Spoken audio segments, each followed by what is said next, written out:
আজকে বার্লিনে খুব বাতাস হচ্ছে। বাতাসের মধ্যে আমার ফুলের গাছগুলো কি সুন্দর দোল খাচ্ছে। সাথে আছে কোণে দেখা বিকেলের রোদ্দুর। কি যে সুন্দর লাগছে আজকে, ভীষণ ভালো লাগছে।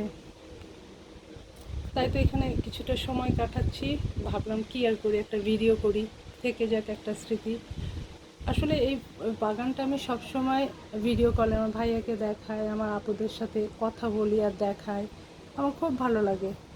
আমার এই ফুলের গাছগুলোর মধ্যে একটা কসমস ফুলের গাছ চলে এসেছে। যদিও বা কসমস ফুলের গাছটা আমি উঠাতে পারছি না, একেবারে বেমানান এখানে, তারপরে আমি উঠাতে পারছি না।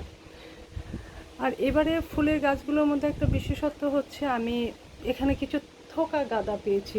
থোকা গাঁদা আমি আসলে অনেক দিন থেকে খুঁজি, কিন্তু পাচ্ছিলাম না। এবার অটোমেটিকলি কিভাবে যেন চলে আসে। এই যে একটা এখানে আছে, তারপর ওদিকে আরও বেশ কিছু আছে। এই হচ্ছে আমার ফুলের বাগানের পুরো পরিধি। এবং আমি একটা জিনিস দেখাতে যাই, যেটা আমি ভীষণ ভীষণ আমার পছন্দ হয়েছে এবার বিশেষ। এখানে একটা নতুন ফুলের জাত আছে, এবং এই ফুলগুলো সাধারণত আমি অনেক দিন থেকে খুঁজি। এই একটা, এই একটা, এই একটা, এই যে, আর এগুলো হচ্ছে আমার নয়নতারা।